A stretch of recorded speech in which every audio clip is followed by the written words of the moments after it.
화살 한 발이 전장을 가로질렀습니다.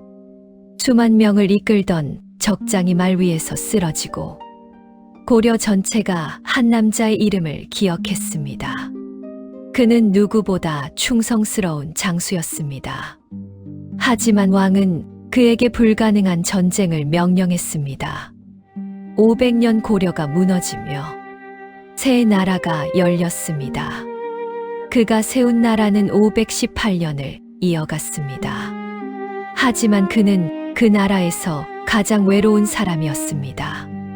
아들의 칼 앞에서 왕관을 내려놓았습니다. 그리고 아무도 없는 길을 혼자 걸어갔습니다. 영웅인가, 반역자인가, 승자인가, 패배한 아버지인가. 지금부터 그 이야기가 시작됩니다.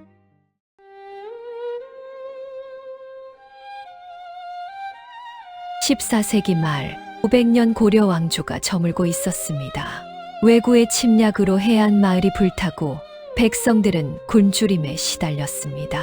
권문세족은 백성의 땅을 빼앗고 나라의 기강은 무너져 내렸습니다.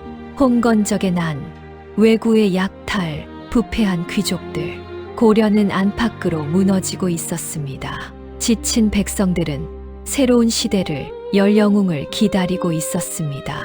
1380년 전라도 황산 수만 명의 왜구가 고려를 위협했습니다. 이성계는 말 위에서 한치의 흔들림 없이 활시위를 당겼습니다. 왜구의 전설적 장수 아지발도 두꺼운 갑옷으로 온몸을 감싼 그였지만 이성계의 화살은 정확히 투구 아래 빈틈을 꿰뚫었습니다.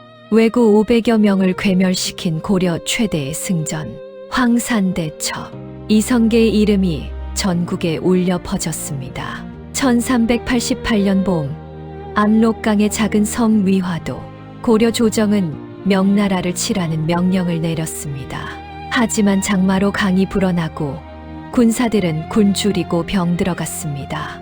이성계는 빗속에 홀로 서서 생각했습니다. 작은 나라가 대국을 치는 것, 여름 장마의 군사를 움직이는 것, 나라 안이 텅 빈 것, 무기가 쓸모 없어지는 것, 4가지 이유로 이 전쟁은 불가능했습니다. 이른바 사불가론입니다.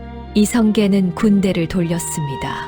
개경으로 역사는 이 순간부터 바뀌기 시작했습니다. 1392년 7월 17일 개경 수창궁 이성계가 왕위에 올랐습니다. 고려는 끝나고 새로운 왕조가 시작되었습니다. 명나라 황제는 새 나라의 이름을 허락했습니다.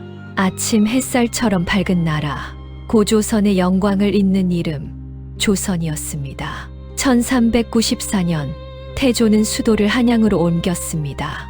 한반도의 중심, 사방이 산으로 둘러싸인 천혜의 요새. 북에는 북악산, 남에는 남산, 동에는 낙산, 서에는 인왕산. 풍수지리상 최적의 땅, 한양이 새 나라의 심장이 되었습니다. 경복궁이 세워졌습니다. 조선의 법궁, 왕의 궁전, 건국의 참모 정도전은 궁궐의 모든 전각에 이름을 붙였습니다.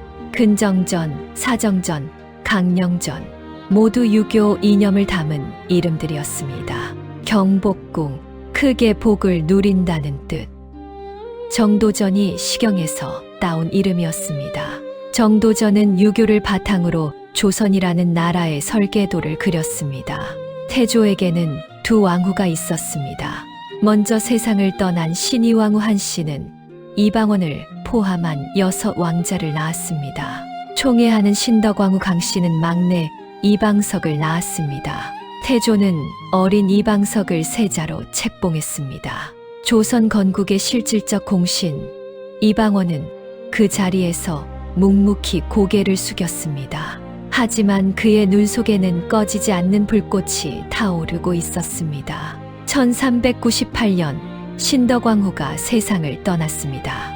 이방원이 움직였습니다. 칼이 궁궐을 가로질렀습니다. 조선 건국의 설계자 정도전이 쓰러졌습니다. 세자 이방석도 목숨을 잃었습니다. 소식을 들은 태조는 화를 들었습니다.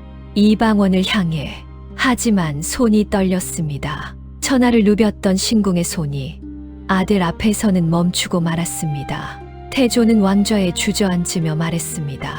나라는 세웠으나 집안은 지키지 못했구나. 태조는 왕위를 내놓고 고향 함흥으로 떠났습니다. 새 왕 정종은 아버지를 모셔오기 위해 사신을 보냈습니다.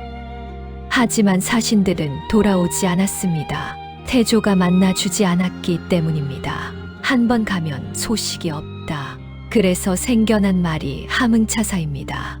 결국 태조의 오랜 친구 무학대사가 찾아가 설득했고 태조는 조용히 한양으로 돌아왔습니다.